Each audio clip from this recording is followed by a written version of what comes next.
Sa iba pang bahagi ng Cagayan, problema na ang siksikan sa mga evacuation center matapos magpatupad ng forced evacuation sa mga nakatira malapit sa baybayin.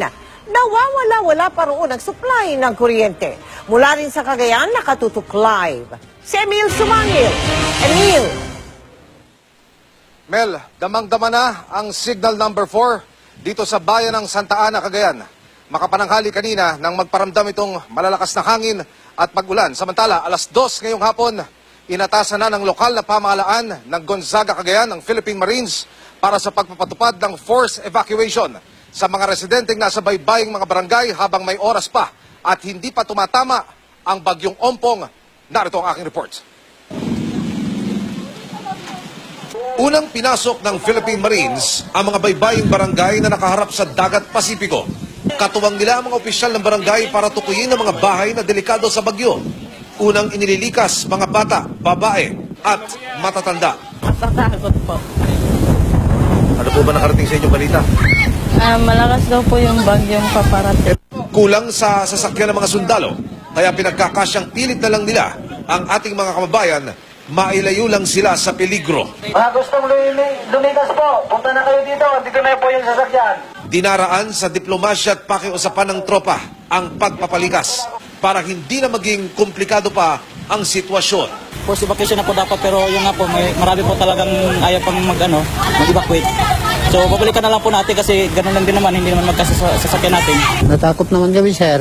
Kaya lang, binabantayan namin yung mga bahay at mga bangka namin. Sa gym ng munisipyo, nagwardyado ng mga sundalo't pulis at bumbero, inihahatid ang mga kababayan nating inililikas. Mga kapuso, sa kasalukuyan, nasa 3,000 individual ang naririto ngayon sa Gonzaga Gymnasium na nagsisilbi ngayong evacuation center. Ayon po sa Municipal Rescue, posibleng madoble o matriple pa ito hanggang sa kumagat ang dilim mamaya, kasabay po ng patuloy na paglapit ng bagyong Ompong.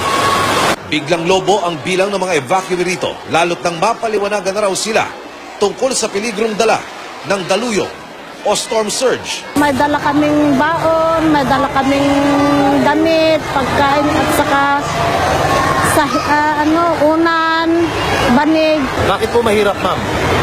Sa dami po namin ngayon, siksikan po dito sa tinutulugan po namin. Nakakasa na rin daw ang relief goods kasama na rito ang mga inuming tubig. Yun nga lang, problema pa rin sa mga evacuation center ang papitik-pitik na supply ng kuryente. Gaya ng aming naranasan habang nagko-cover kami kanina nang biglang umihip ang malakas na hangin.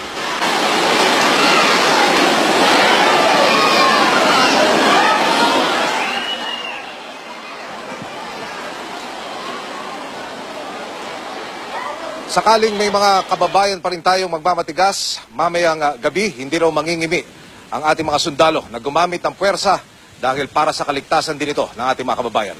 Mel. Maraming salamat sa inyo, Emil Sumangil.